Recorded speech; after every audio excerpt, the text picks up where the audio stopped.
Durante años, los católicos han escuchado que el debate en torno a la sociedad de San Pío X era principalmente un problema canónico, un problema de obediencia, un problema de jurisdicción, un problema de regularización. La suposición detrás de cada discusión era simple. La Iglesia ya había resuelto las cuestiones doctrinales. Lo único que quedaba era encontrar la fórmula canónica correcta. Entonces, un obispo en plena comunión con Roma publicó un documento que desafía esa suposición desde sus cimientos, y lo hizo menos de un mes antes de las consagraciones episcopales previstas para el 1 de julio de 2026 en Ecón. No de forma anónima, no a través de filtraciones, no a través de rumores, sino bajo su propio nombre, Arzobispo Athanasius Schneider. Al final de este video, entenderás por qué este documento ya está siendo descrito por muchos católicos tradicionales como la defensa más significativa de la FSSPX escrita por un obispo en los últimos años. Entenderás por qué llega en un momento decisivo. Y entenderás por qué lo que ocurrió en Roma, apenas días antes, hace que la intervención de Schneider sea imposible de ignorar. Comencemos con los hechos.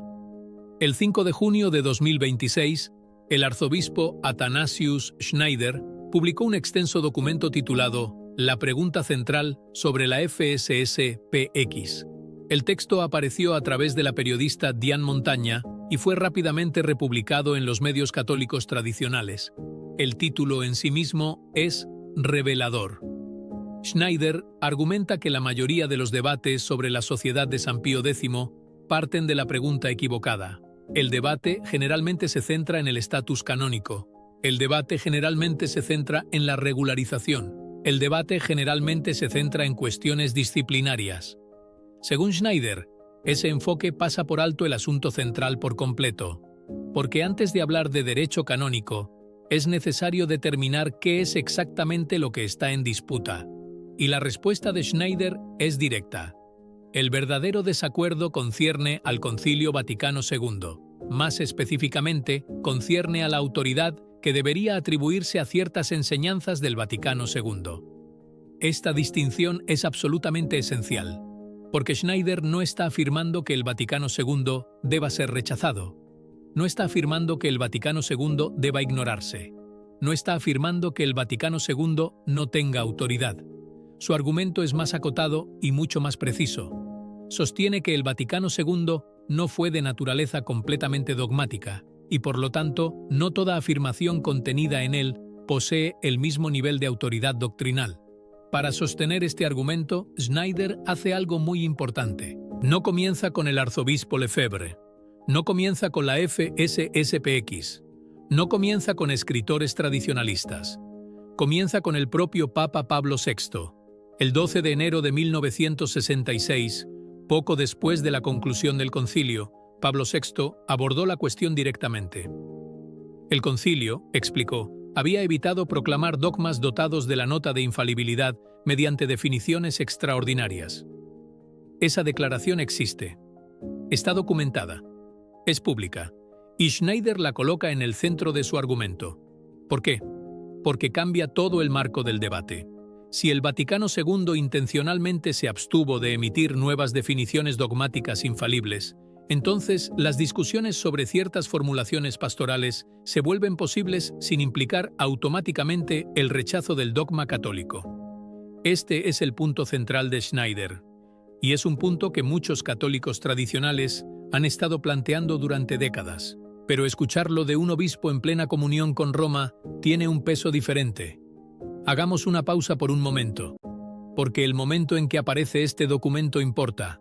El 1 de julio de 2026, la Sociedad de San Pío X planea consagrar 4 obispos en Econe, Suiza.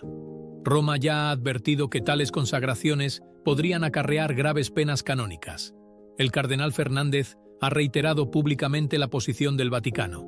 La fecha se acerca rápidamente. La presión aumenta. Y ahora Schneider entra en la discusión con un documento que efectivamente argumenta que el debate ha sido malentendido desde el principio.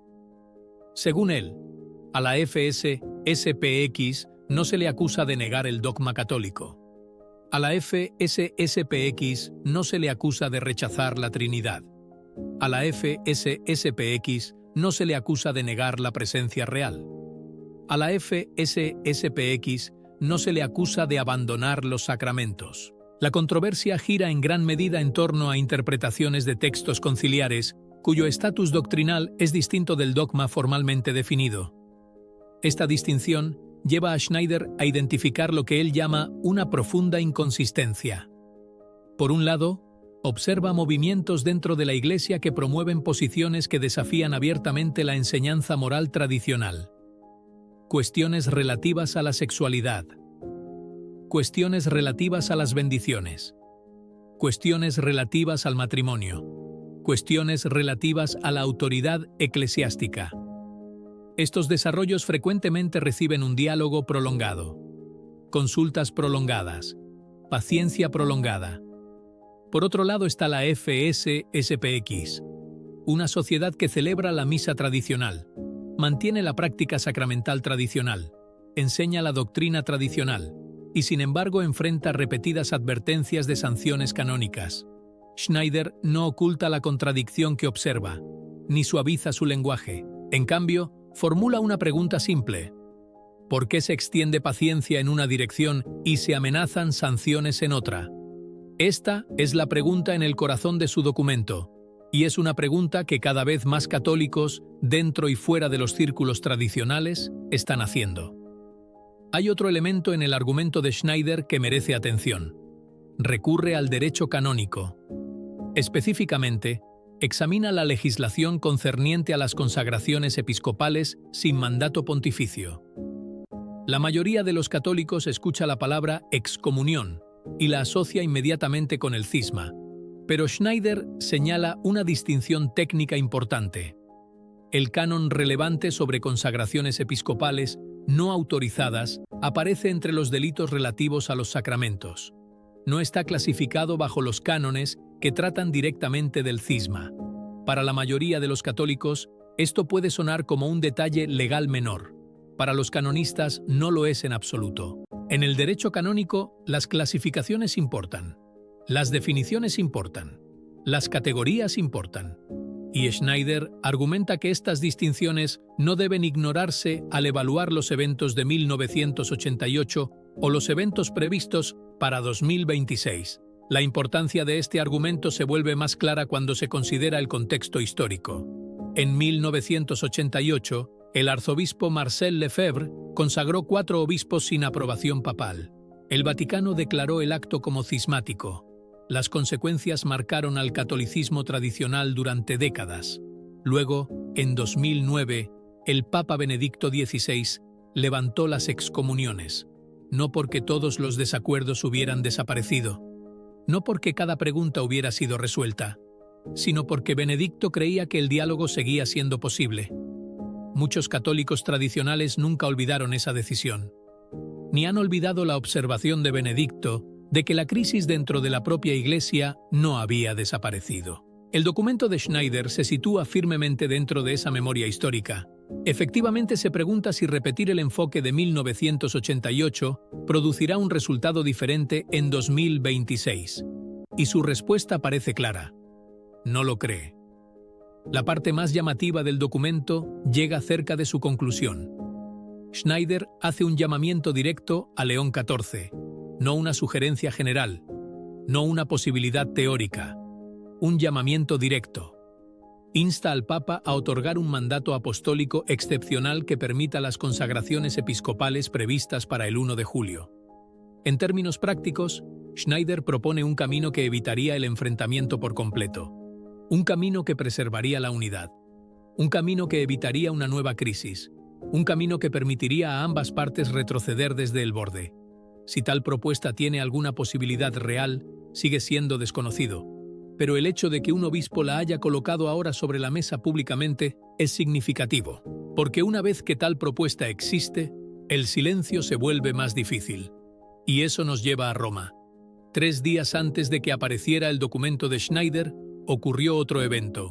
Un evento que en última instancia puede resultar igual de importante, porque mientras Schneider preparaba su defensa más detallada de la FSSPX, el Vaticano preparaba algo completamente distinto, y lo que Roma eligió discutir y lo que Roma eligió no discutir puede revelar más que cualquier declaración oficial. Lo que ocurrió a continuación cambia todo el panorama y plantea preguntas que muchos católicos encuentran cada vez más difíciles de ignorar. ¿Qué piensas? Si aprecias este trabajo y quieres apoyar la cobertura independiente sobre la fe, la tradición y la Iglesia, considera apoyar el canal. Y si te gustó el video, comenta amén. Dios te bendiga. 3 días antes de que el arzobispo Schneider publicara su documento, el Vaticano envió un mensaje muy diferente. El 3 de junio de 2026, el cardenal Giovanni Battista Re, decano del Colegio Cardenalicio, distribuyó la carta preparatoria para el consistorio extraordinario programado para el 26 y 27 de junio. Esta no es una reunión ordinaria. Un consistorio extraordinario reúne a cardenales de todo el mundo. Es uno de los instrumentos consultivos más importantes a disposición de un papa. La agenda, por lo tanto, importa enormemente. Cada tema incluido ha sido seleccionado deliberadamente. Cada tema excluido también ha sido excluido deliberadamente. Se informó a los cardenales que 4 temas principales dominarían los debates: la situación internacional y los conflictos armados en curso, la encíclica Magnificat Humanitas, la inteligencia artificial y la recepción del sínodo. La lista atrajo atención de inmediato, no por lo que estaba presente, sino por lo que estaba ausente. Ninguna discusión sobre la misa tradicional, ninguna discusión sobre Traditionis Custodes, ninguna discusión sobre la sociedad de San Pío X, ninguna discusión sobre las próximas consagraciones episcopales en Ecón. Nada. El silencio es llamativo debido al calendario. El consistorio se abre apenas días antes del 1 de julio, la misma fecha en que la FSSPX tiene la intención de consagrar 4 obispos, una fecha que el propio Vaticano ya ha descrito como potencialmente generadora de una grave situación canónica, una fecha que ha generado meses de debate internacional, una fecha que ha provocado intervenciones públicas de obispos, teólogos, sacerdotes y fieles de todo el mundo católico. Sin embargo, cuando todos los cardenales se reúnen, el tema no aparece. Hagamos una pausa por un momento, porque este es el punto donde el documento de Schneider y la agenda del Vaticano se intersectan de repente. Schneider dice efectivamente que la cuestión de la FSSPX concierne a uno de los debates teológicos no resueltos más importantes de la era posconciliar. Roma responde convocando a los cardenales del mundo y discutiendo casi todo excepto ese debate. Un lado dice que el asunto es urgente, el otro se comporta como si no fuera suficientemente urgente para siquiera colocarlo en la agenda. Este contraste es imposible de ignorar y plantea una pregunta: ¿cuál es exactamente la estrategia del Vaticano? Solo hay algunas posibilidades. La primera es que Roma cree que el asunto ya está resuelto. No se necesita más discusión. La FSSPX ha sido advertida. La posición ha sido declarada. El asunto está cerrado. Pero si ese es el caso, ¿por qué importa tanto el documento de Schneider? Porque Schneider no es un forastero. No es un sedevacantista. No es miembro de la FSSPX. Es un obispo en plena comunión con Roma. Un obispo que efectivamente dice que el asunto no está resuelto, que serias preguntas teológicas y canónicas siguen sin resolverse, que un camino diferente sigue siendo posible. La segunda posibilidad es que Roma espera evitar la escalada mediante el silencio, evitar el tema públicamente, evitar provocar mayor controversia, evitar crear expectativas, permitir que los eventos se desarrollen.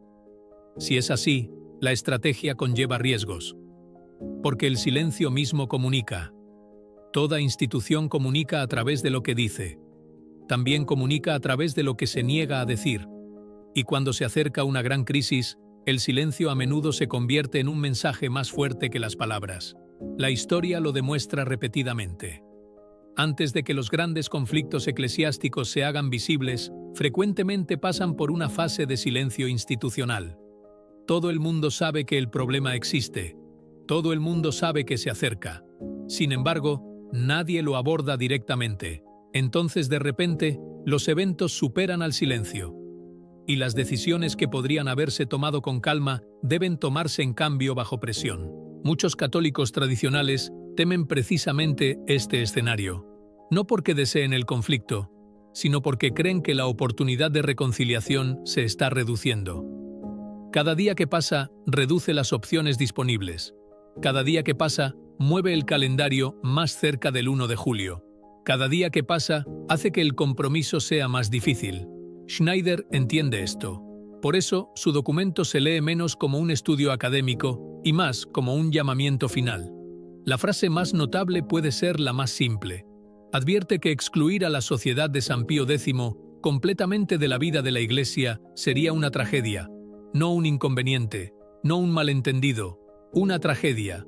Y luego viene la parte más importante. Añade que la responsabilidad de tal resultado recaería principalmente sobre la Santa Sede. Esas palabras tienen un peso extraordinario, porque Schneider no está defendiendo todo lo que la FSS-PX haya hecho, no está negando la autoridad de Roma, no está rechazando el papado. En cambio, está advirtiendo a Roma que la autoridad conlleva responsabilidad. La parte más fuerte siempre lleva la mayor responsabilidad de preservar la unidad. Este principio recorre toda la historia de la Iglesia. Los grandes santos apelaron repetidamente a papas y obispos usando exactamente esta lógica. La autoridad no existe meramente para mandar. La autoridad existe para preservar la comunión.